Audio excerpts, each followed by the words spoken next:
Welcome, and I'll just talk faster, right? My talk is about open government systems. Are any of you from a government of any kind? Okay, that's, yeah. So I think you're really in the right session, even though we started late, because a lot of the other sessions here are really, really technical. I'm not going to be that technical. I'll try to make it a little more fun than technical. The other side is that this is a problem that's on the upswing. So a lot of the things that I saw here today, like, your car has this vulnerability, or you can exploit JavaScript this way. I've done a fair amount of that stuff over the years, but the reality is those problems get solved, and then other problems come along. So when you're down in the kind of technical trenches there, although it's very interesting, it's not the stuff with staying power.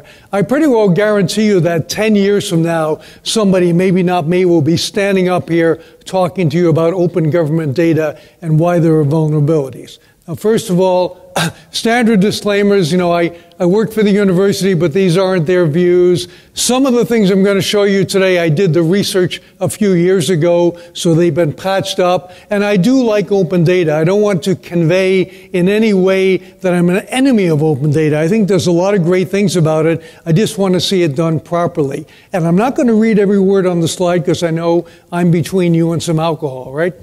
What is open data? Well, governments around the world are opening up the data that they used to keep. If you think about it, a government has the right to collect data. I live in Canada. Someone is actually going to jail because she refused to complete the census. On principle, she wouldn't fill out the document, and the government wants to send the woman to jail. So governments can compel you to give data. They can compel you to pay taxes and things like that. And they have all that data. What they're realizing is that if they open it up, some good stuff can happen. So there are hackathons going on where people go and they take all the government data and they figure out new uses for it. Another reason, though, is fear. Because they figure, well, WikiLeaks is going to get all our data anyway and put it out there, so we might as well let the public have the data. A very important one is cheapness. If you ride the subways in New York City, they have a sign up that says all of our transit apps are WizKid certified. And what do they mean by that? They didn't do it. The people who run the subways let other people use their data stream and monetize it, so there's advertising on it, and they let Google Transit do it, and they can do it better than them. So one good reason to open up the data is you don't have to pay the programmers, you don't have to pay the app developers, you just let it happen. And then there's this whole wonderful, open source is great, data wants to be free, and so on. So there's a lot of pressure, and all over the world this is happening. New York City, Philadelphia, a consortium in Canada of a bunch of cities, Vancouver, Edmonton, Toronto. The EU has a contest that I'll tell you about every year for the best use of open data. India has gone full steam ahead on this. 51 government departments putting out all kinds of data, which is very interesting stuff. And then there are, aside from government systems, there are systems that allow citizens to put data directly out there for other people to share. And I'm going to show you 13 problems. This came up with a baker's dozen, 13 problems that I think are important. So they're down there at the bottom of each of these, but I'll tell you the story. New York City puts out on October 6, 2009, their 103 data sets that they say are the beginning of their data mine, where they're going to make all the data public. Well, the next day there were only 102 because they hadn't thought about one of the data sets. It contained the private email addresses and the secret questions for 1,100 women's organization CEOs in the city. So we now know that the favorite question is, what was your first pet's name? And the answer is Fluffy, Fluffy the cat. So all that confidential information got out there. So the first problem to think about is if you're going to let the public have the data, make sure you read it first and take out stuff like names and email addresses and phone numbers. That's an easy one. This is the city of Toronto, and I have to teach you a little bit about Canadian postal codes. We have 6-character-long postal codes. So in fact, you probably know that Santa Claus lives in Canada. He lives at the North Pole, and that's Santa's address. Now, why do we care about that? Well, this first string allows you to determine roughly where Santa lives or anybody else in Canada, and then the rest of it fills in exactly where they are. So it's called a forward sorting area, and then the rest of the postal code. I don't know what the rest is called. Why do I tell you this? Well, this is the municipal complaint reporting from Toronto for a period in December. And as you can see, what they're supposed to do is if somebody makes a complaint, they're supposed to put in the first 3 digits of the postal code. So what happens if you do that, then you've narrowed it down to an area of the city, but you haven't pointed a finger at an individual. But as you can tell, sometimes they do something else. They put in the intersection, which streets. Well, as you can imagine, if you go out there and look on Google Maps or something, there are going to be some streets where that pretty well tells you who made the complaint. Now, why do we care about that? Because people expect this data to be confidential. If they complain about something to the city, and you can tell what they complain about: noise, icy sidewalks, a problem that you don't have here, damaged sidewalks and things like that. So the moral of this story is to be careful about what you call data granularity. So data granularity is how finely you divide your data. If you make it too fine, then you might be pointing the finger at a person. And the whole idea here is you want to make the data available, but you never want somebody to be able to learn details about a particular person. As you'll see in this talk, there's a lot of ways that that happens. One of the techniques that we talk about is data jigsawing, where you put together different information. So for example, going back to those reports there, if I went to Logan Avenue and Danforth Avenue in Toronto with Google Maps, I could look and see, is there only one house there or which house it is. So that's putting data from different databases together. Okay, why do we care? Well, this is a now defunct website. It used to be that if you didn't like your neighbor anywhere, at least in North America, you could just put their address in and say whatever you wanted about them. Like, she's a mean dog lady, or watch your kids around this trailer, things like that. It actually was a website called rottenneighbor.com. And the reason I show it to you is to show you that people will put out information about their neighbors. In fact, I have the map of downtown Calgary. You will recognize, because you lived in Calgary, that we have the river, the Bow River there, and all the red houses are rotten neighbors. The only green house here is on what we call the Calgary Stampede grounds, where we have the Calgary Flames, our hockey team, and so on. So what this proves is that people are kind of inclined to complain about other people and say that they leave their garbage in the lane or something like that. You can even say that somebody is a sex offender or that their house has been foreclosed on, their mortgage. So this website, luckily, doesn't exist anymore. Okay, it's gone. However, it's been replaced by other ones. This is actually a service that runs in many cities, certainly in North America, called C-Click-Fix. So if you go to cclickfix.com and put in a city like Calgary, you can either report a problem or you can read about a problem. I want to show you that people will complain about stuff. So here we have 2 different complaints about the same car wash. Obviously, there's somebody who doesn't like the fact that there's a car wash in his neighborhood, and we can kind of track on this system that he's complaining about it. So, people are complainers. Sometimes, though, this information is important. Okay, he was complaining about the icy road. You may remember a few weeks ago, some buildings in Manhattan blew up. Right? It was a gas leak, and somebody might point you to something that's important. So that's kind of the trade-off there. You don't want to ignore this information, or you might have a big hole. In fact, one of the systems, which I think is a pretty good one, coordinates what citizens report. So here it says broken windows, heaters do not work, broken doors, and so on in a building, and then they've attached a photograph.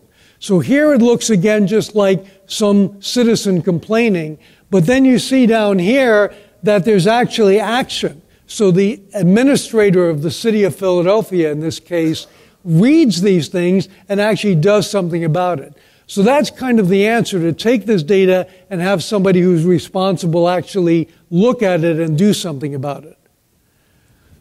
Yeah, this is actually a very interesting project. I'm sure you're all familiar with drones, unmanned aerial vehicles. A guy that I know has been flying a drone over Calgary, where I live, looking at homes to see who wastes the most energy. So in other words, with a thermal camera, whose house is giving off the most energy, and based on the color that he puts on this map here, you are shown to be either conserving energy or wasting energy.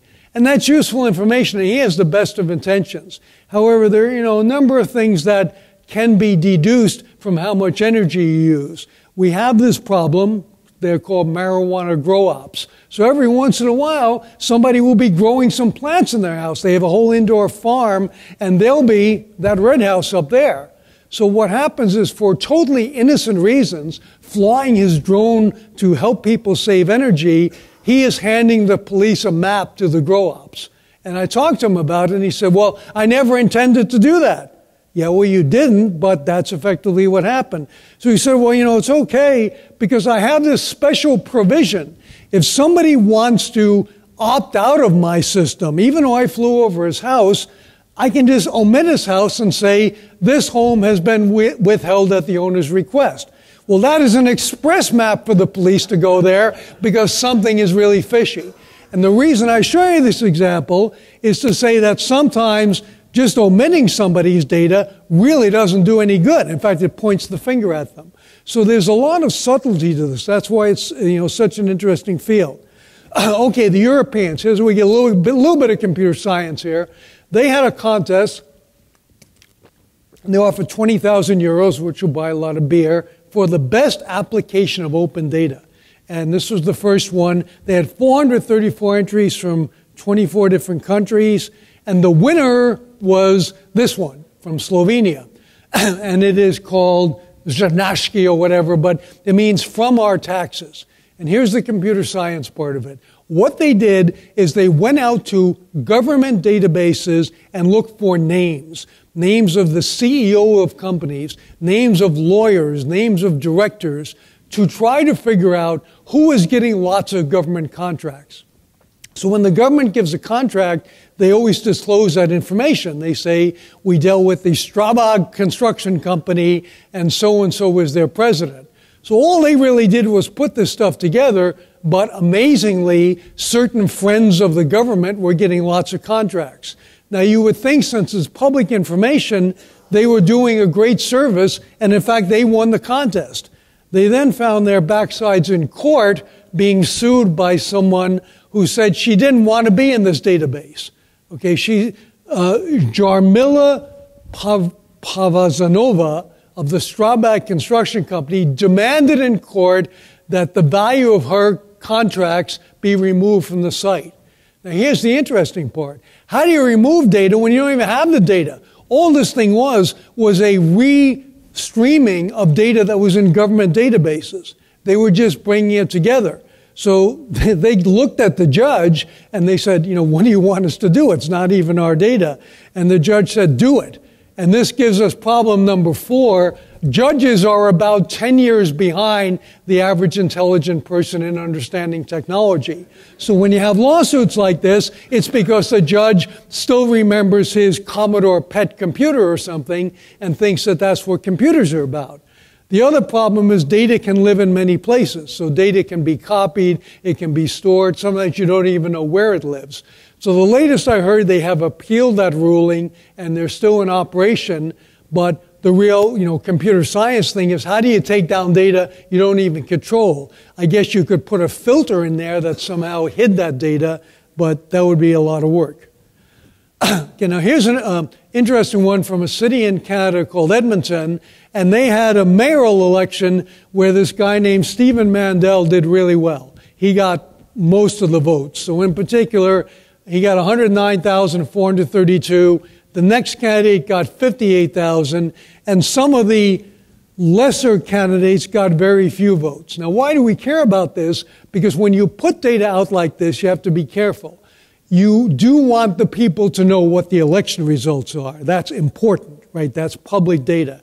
However, and here I have to give you a bit of a hypothetical, Here we have a poll. It happens to be the citywide hospital poll. If you happen to be in the hospital on election day, instead of you going to vote, they bring the vote to you. They let you vote from your deathbed or whatever to say who you would want to be mayor. Now, we noticed that Mr. Dave Dowling got 0 votes in the citywide hospital poll. Why do we care? Well, let's say Dave's wife was in hospital. And he comes in and, honey, did you vote? Oh, yeah, I voted. I voted for you, right? I voted for you. Well, she's lying because nobody voted for him in any hospital in Edmonton. Now, this is a contrived example, but it makes the point, I hope, that when you have very small numbers, you don't report them. You just say not significant. It really doesn't matter if Dave got 0 votes or 5 votes. He's not going to be the mayor anyway. So people can make inferences about individuals from small numbers. Okay, I did a really interesting study of campaign finances. So this is when people donate to political candidates. And I learned an awful lot from doing this. First of all, the laws in the United States were written in 1980. And just to remind you, that's what a state-of-the-art computer looked like, the 32K memory in a Commodore PET computer. And you could run VisiCalc and your spreadsheets and stuff like that on that old computer. Back then, of course, data mining meant you put in another cassette tape, right? So the thing actually had a cassette player there that you would put tapes into. So now it's totally changed in a sense. We have tremendous computer power, and Philadelphia put all their campaign finance records up online. And when I first did the study, it said you can view them and print them, but they're not available for download. Well, I downloaded them anyway, and I'll tell you how. First, I said, give me all the candidates whose last name begins with the letter A. And then I did B, and then I did C, and I went through the alphabet 26 times, and I had all of the spreadsheets, and I merged them into one big spreadsheet. So now I own their database. I have their complete contribution database. So it wasn't long until I had some comma-separated files that I could play around with. So the first thing to realize, I made up this word, torturing the data. As you can imagine, when you try to make the data tell you stuff that they didn't want it to tell you, I call that data torturing. So all these controls that are set up here aren't for the data torturer. They're with the general public in mind. Now here's what I found out. First of all, you have to give an address when you make a contribution. A significant number of people in the U.S. have unlisted telephone numbers. They value their privacy. They don't want anybody to know their address or their phone number. In fact, people pay extra to have a phone number that's unlisted. In this case, the Philadelphia government took their last 7 years of contributions and they put them out on the internet in this kind of format. So you had the name, Hab Walid, you had the address, you had the amount. Hab only gave $5, and you had something about where the contribution was made or who it was made to. Now, I was looking through these things, and one of the interesting things you can do with government data is plot it on a map. Why don't you have to plot it on a map here? Philadelphia, River Edge, New Jersey, which is near Philadelphia, Arlington, Massachusetts. Now, wait a minute. Why is somebody from Massachusetts contributing to a local candidate in Philadelphia? Even better, his name is Ronald Rivest. Who's heard of the RSA algorithm? Well, he's the R in the RSA. Rivest Shamir Edelman. And there he is. That's Ron's smiling face. Now, please note it is not illegal for somebody in Massachusetts to give money to another jurisdiction like Philadelphia. It's weird, but it's not illegal.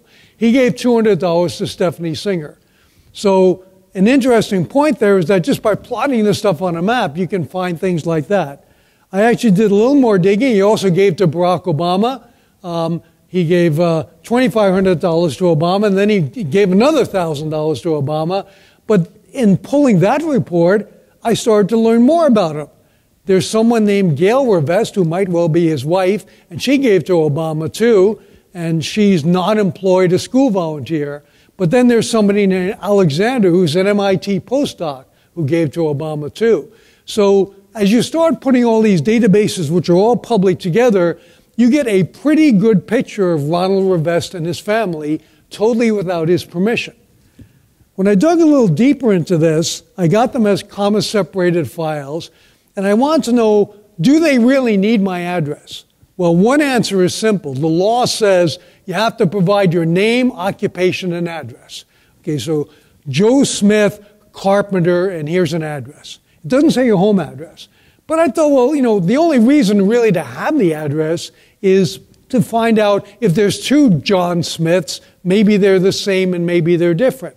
So I ran an experiment where I took the three most common names in the United States, surnames, Smith, Johnson, and Williams. I counted a piece of this data. That's how many of each there were. And then using a very generous definition of duplicates, which is, could it possibly confuse me? I went through and I found 8 duplicates in the Smiths, 3 in Johnson, 4 in Williams.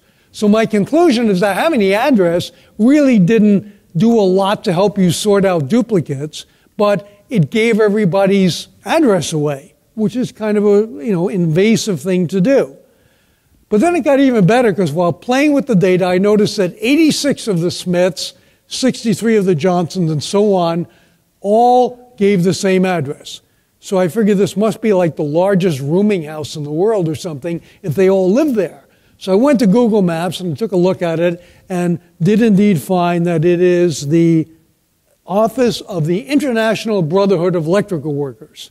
So here's where we start to draw some inferences. Why are all these people giving that address? Well, this is where you go if you're an electrician when you need a job. You go into the hiring hall there and they give you a job. It looks like they also were making it, I'll say at least very convenient to make political donations to the candidate of their choice. So we can start to learn really interesting stuff that would never have come up any other way, and certainly not if they hadn't put that data out there. So one thing I found is that the data was inconsistent. You have to give an address. It doesn't say your home address. You could give 1600 Pennsylvania Avenue Northwest, which is the White House. That's an address.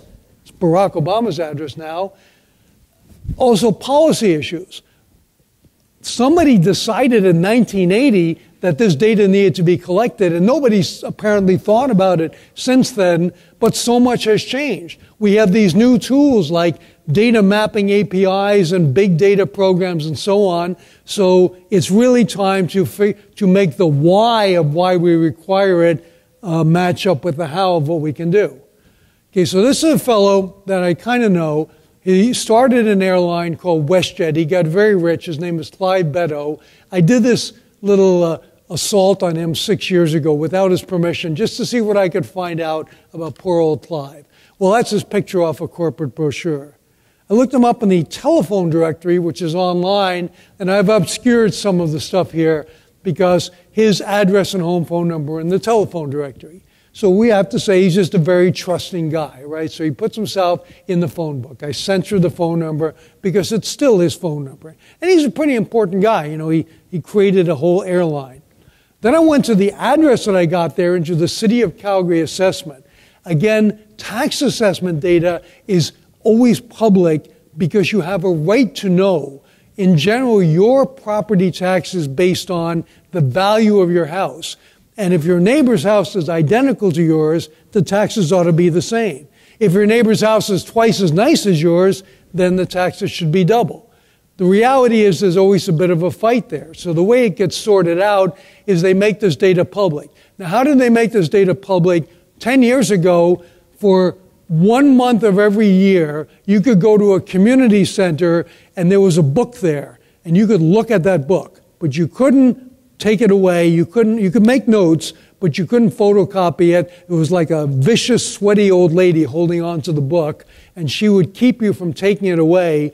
And back then, we didn't have smartphones with cameras, so you couldn't snap a picture of it. But you can make all the notes you want to.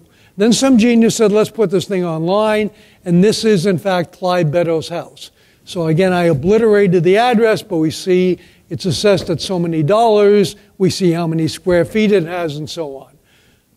That information is everything that the city knows about his house. But they also presented it this way. So there's his house at the red dot, $710,500, and his neighbors have houses that are lower assessment, presumably not as nice, but I don't know. Now, the thing that's interesting about this is, first of all, we can see all this data presented, but also there was an unanticipated consequence, and this is really important in government data. People will try to think of ways to make money. There's a bunch of companies that every year when your tax assessment comes, they drop a card in your mailbox. Do you think your assessment is too high? Pay us $500 and we will go and we will fight it in court for you. Well, now they could send a letter that says, Dear Mr. Clyde Betta, or Dear owner of this address, didn't you know that your assessment is $710,500 and the house next to you is only $634,000 and the one on the other side is $414,000? They have a lot more data to put in that letter, and then they say the same thing, give us $500 and we'll go fight for you. And, the reality is that often they do win. I saw a guy get $1 million shaved off his house assessment in court once. So this freaked out the city. They said, oh no, our data is being misused. So they shut the whole system down. And they asked me what to do about it, and I gave them an idea. But what they eventually did is they reopened the system with new safeguards. So this is the answer to how to do it better.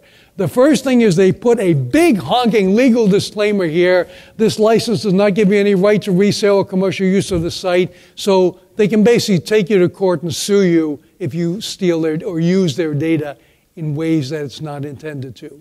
In theory, I guess they could take me to court because one of the uses is not making presentations in Singapore, right? It's only supposed to be there for tax use. The other thing they did was technical.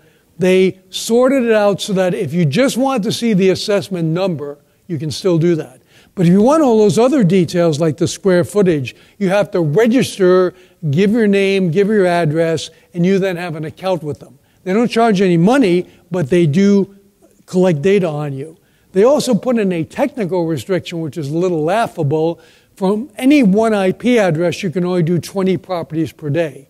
Well, any of my students who couldn't spoof the IP for that, should fail computer science, right? Because it's pretty easy to do. And the other thing is that they didn't think about, sometimes people want to do a whole 20 apartment building. And now it means they can't do it in one day because they can only do 20 in a day, unless they know how to spoof the IP. Okay, a whole different topic, and this is a kind of US-centric one, but a fascinating one. Try very hard not to get arrested, particularly in Florida. Because in the United States, sheriffs are elected officials. They have to go and be re-elected every 4 years or whatever. And of course, the way that they show that they're doing a good job as sheriff is they show you who they arrested.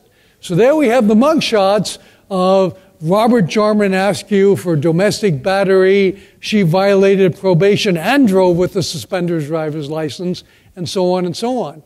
And the thing to know is that these are people he arrested. We don't know that they're guilty of these things. We just know that he arrested them for that. The other thing is that it stays up there for 30 days. Here's where it gets really creepy. There we have, and I've obliterated the face and the name from this record, a young man whose name was Bobby. He was born in 1997. He was arrested in 2010. I will save you doing the math. He is 12 years and 2 months old, so he is a child. Legally a minor child, and his photo is up on the internet. And he's accused of a burglary of a dwelling. Now, we don't know whether Bobby did it or not. We do know that this is a pretty terrible thing to do to a 12-year-old kid. I took this evidence to the Privacy Commissioner in Canada, who said we would never allow that. We would come down hard on any police officer who did something like this. So we don't do that. But in the U.S., there's a kind of civil right to post stuff, but it is true that this is probably a mistake.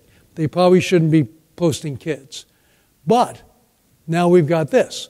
There's a whole, anybody seen a mugshot website before? This all started with Bill Gates and Lindsay Lohan and their mugshots being posted, but now just about everybody's mugshot gets posted. And the guy who runs this site is very interesting. He says, well, it's public information, and it's my patriotic duty to make sure that people know who the bad criminals are, so I put their mugshots up. Now that sounds great until you see that anytime between 7 a.m. and 11 p.m., you can call him with your credit card and he will unpublish the photo for $499. So yes, he wants people to know about bad guys, but not so badly that he'll turn down your $499. The weirdest thing I found out about this site is they have another thing where if you really hate somebody, you can give $499 and then the photo never comes down. Usually the photos come down in a month. It's called permanently publishing. So if you really hate somebody, you can do that. And I have no answer to what happens if both requests come in. He probably just takes the money anyway, right? So this is legal. It is gradually being fought by state of Oregon just outlawed it. But the people who are really going to kill this are the credit card companies and Google. How are they going to do that? The credit card companies are going to stop allowing the mugshot people to take credit cards, which will make it very hard for them to take your money. They'll have to use Bitcoin or something like that, and that's pretty dicey. Google's role is that right now, if you get arrested, your mugshot.com hit will probably come up near the top. Google is rejigging their ranking algorithm so it'll drop much lower. So other things that you do, I mean, you could have been an upstanding citizen for 20 years and then you got arrested once, and that's the thing that's going to show up first. So Google's going to fix it so these search results are demoted. Okay, the newest vulnerability that's coming along is your face. There was just a product called Name Tag announced. I have a good friend who does a lot of work in facial recognition. He's Alexander Acquisti at Carnegie Mellon. And Alexander's most famous experiment was he took all the people who are on Facebook, young people basically, in Pittsburgh, and then he went to this dating site called Match.com. And when people sign up for a dating site, they usually don't give their name. They make up a pseudonym like Sexy Babe 235 or Hung Guy 404. And you only know them by that name unless they want to meet up with you, in which case you learn their real name. Well, Alexandro ran the two photo databases together, and about 35% of the time, he could find out who Sexy Babe 235 is from her Facebook photo, even though it was a different photo. So facial recognition is getting better and better, so much so that there's this app now from nametag.ws where you point your cell phone at somebody, you click it, and it looks them up in various databases. Right now, the only one that they have is the sex offender database, so you'll know if she's a sex offender or not. But in the future, if they had Facebook in there, now that would make it pretty powerful. So what I'm suggesting is that your face is actually becoming quite a vulnerability. Now, speaking of face, the top got cut off here, but this is actually India that they put a web camera in some government office, and I think it's hilarious. And the reasoning behind it is there's so much bribery there. In fact, there's a website in India called ipaidabribe.com.in where you basically report bribes that you paid, right? Well, the theory here is that if you're handing him money, he's the chief minister of Kerala, if you're handing him money, it'll be caught by somebody on a webcam. Well, there's two things wrong with that. One is that you can walk to the other side of the room where there's no webcam. The other is he probably doesn't care. I have a whole sequence of photographs I captured in Times Square in New York where there's a web camera watching a complete drug deal happen, like, the money, the drugs being handed over. And they obviously either didn't know they were on camera or they didn't care they were on camera. And in fact, if you just remember the word EarthCam, if you go and Google that, you can find cameras all over the world that are pointed at stuff. But this is actually in a government office in India. Okay, data journalism. This is New York City. It's a little hard to see in the back there. And all those red dots up there are people who have pistol permits in Westchester and Rockland County, which are north of New York. But ironically, a few of them actually, although their permit is up there, they live in the Bronx. I used to live right there. So this is a guy who's like down the block from where I used to live when I was growing up. And he is in this public database because he has a permit to carry a gun. And what I did is I obliterated again some of his information, but I ran Spokio on him. I didn't even pay anything, and I got much more information about him, his approximate age, the value of his property, the fact that he has a post office box, and so on. So what's the point of this? Again, it's data jigsawing. Just using basic information about him, I got all this stuff. I did an even better one with Spokio on my son, who's 26 years old.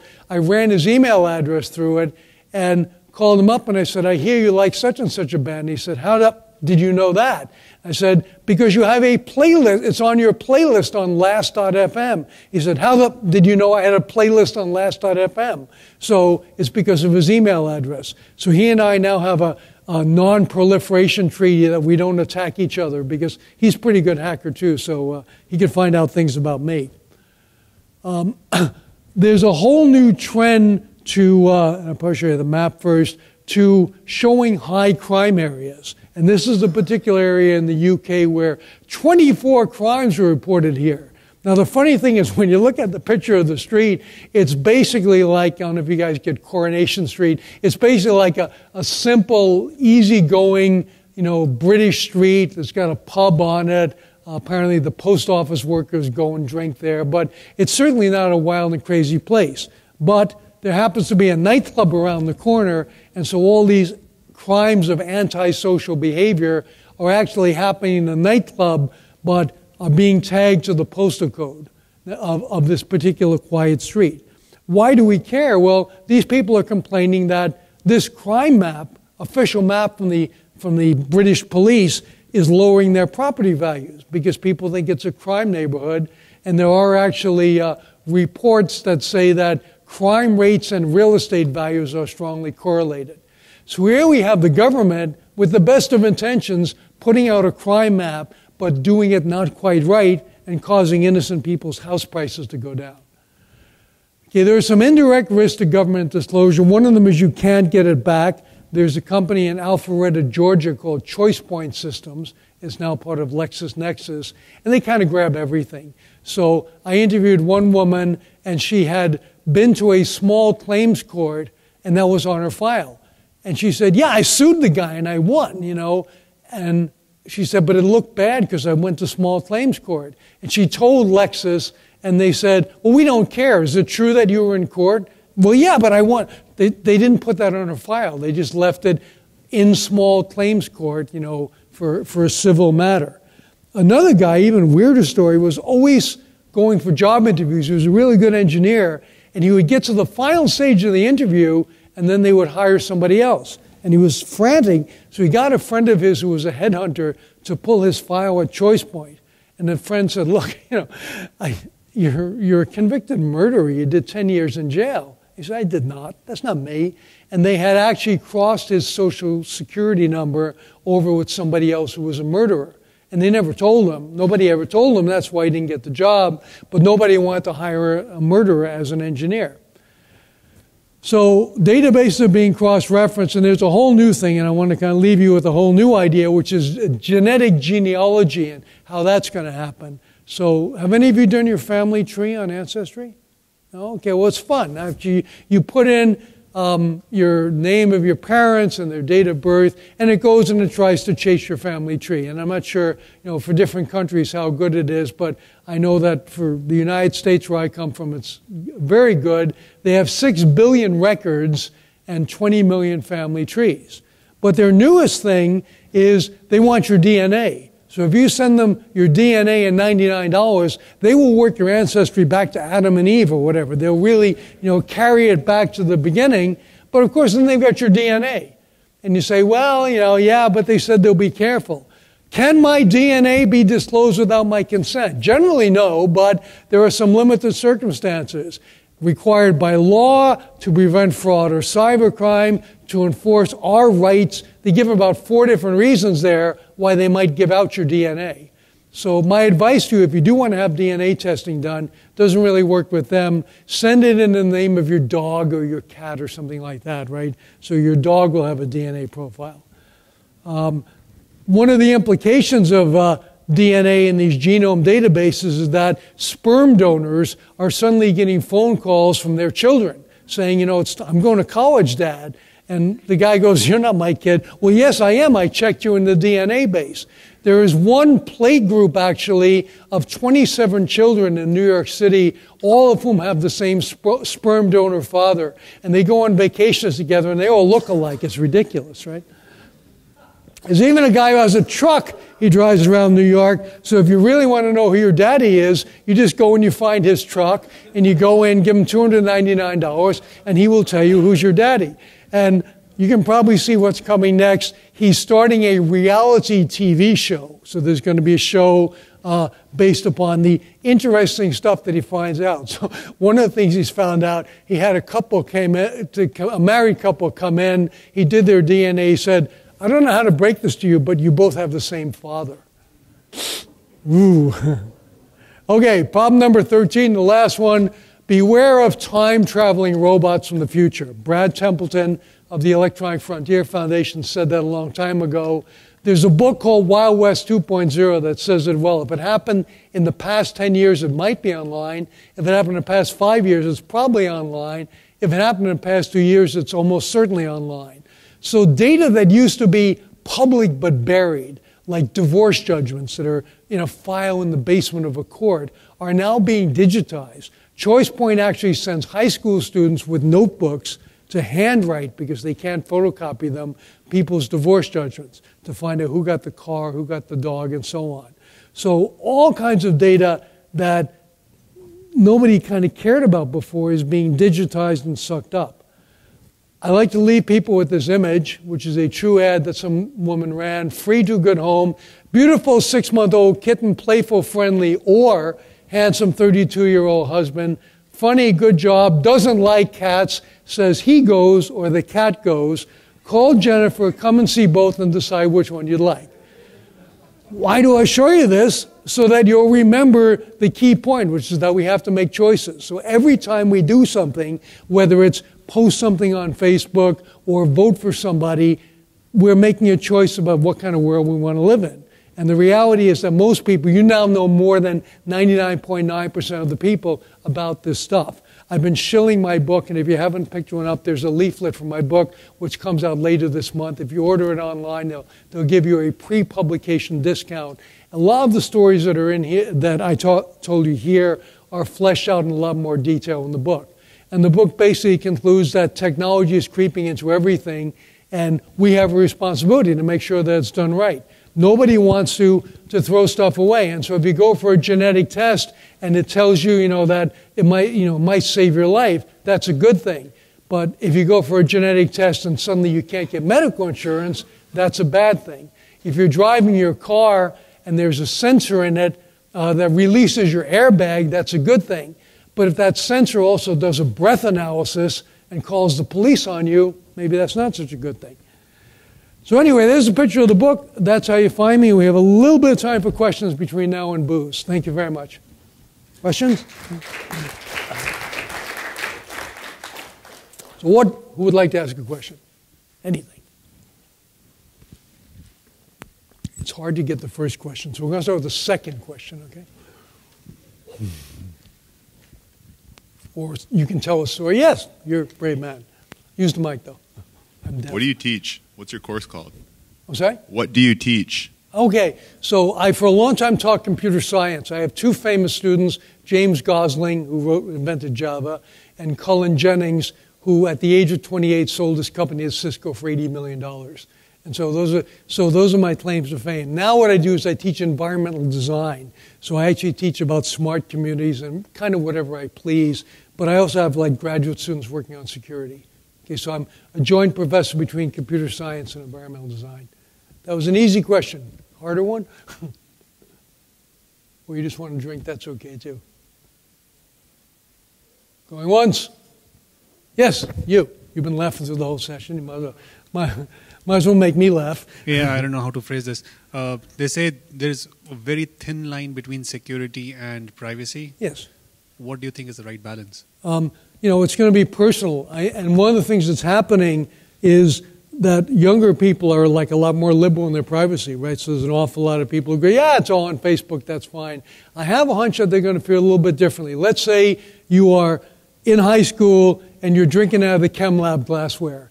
And then you get into college, and for some reason you didn't get into that Ivy League college, and you never know why. Well, maybe that photo of you drinking the glassware. So now you go to some horrible college, and you think, well, I'll get a job as a lab tech. And then they show you your picture, and they go, well, we're not going to let you be a lab tech. So one stupid little thing like that can haunt you for a long time. So I met a guy here, actually, I had dinner with him last night, who every year destroys his Facebook profile. because he's afraid that some things got in there that he didn't want, and he recreates it under a new name. So I think we're going to start seeing people doing kind of really aggressive things like that, having multiple identities, right? I mean, just like, you should have different emails for different things. So I think we're going to see consumers getting very savvy about ways to fight back. Stores are putting in technology now that follow you. Okay, so you walk into the store, and the pings from your smartphone will actually tell the store, kind of who you are, or if you've been there before. And then they have cameras that follow you to see what you pick up and so on. And they're building up all these profiles. There was one case in the U.S. where a guy comes into a Target store, and he says, "This is ridiculous. You sent my daughter ads for baby stuff, and she's only 16 years old." And the headline of this article, by the way, was, "Target finds out girl is pregnant before her father does." And here's how it worked. She went in there, and there's certain products that women buy when they're pregnant, skin moisturizer and stuff. She bought that stuff, didn't even use a credit card, used a debit card, but Target was tracking her. Target then started to send her these ads. And the father freaked out, went in, and 2 weeks later came back and apologized and said, "Oh, there were some things going on in my house I didn't know about. She is pregnant. She's due in August." So Target, and this is where it gets really interesting, Target said, "Oh, yeah, right. It's creepy to send women ads that are for baby stuff. And they probably won't use those coupons because we've creeped them out." So now what they do is they mix in lawnmowers and barbecues and other things. So they're still targeting the woman with baby stuff, but she looks at it, she goes, "Lawnmower, I don't want that. But look, there's the baby coupon." And the money quote from the guy at Target was, "As long as she doesn't realize that we're doing that to her, then it's not creepy," right? So they just find more and more sophisticated ways to target you. And they will. Yes, I'm back. Thank you. I have a question. So as more governments right now are putting more data online, we look at things like City of New York. They've also been looking at, you've got this huge population that can start to enrich back that data.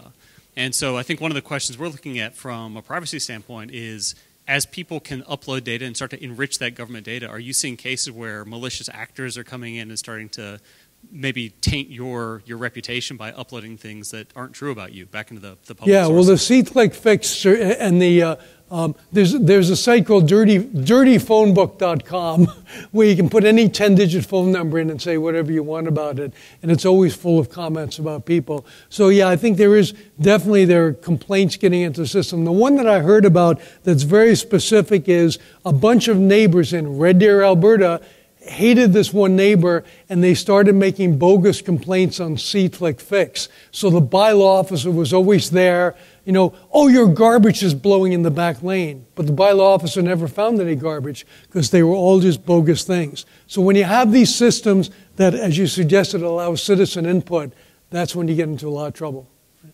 So it is a real problem. Okay, I think it's time for a drink. Thank you all very much. Was there a question? No, come back. You almost lost. Go ahead. Last question. Have you done any analysis of less democratic, open societies? So all your examples are from primarily the U.S. Have you looked at other countries? I'll give you one Chinese example, because I have a whole, the book is not just about computers. There's a whole biology and DNA section. AIDS testing by the World Health Organization is supposed to be anonymous, but Guangxi SAR in China has just passed a law that you must disclose your status, to your spouse and others. So there are countries out there that have different ideas about information, I guess is the best way to put it. Okay, thanks, bye. Thank you. Thanks for saving it.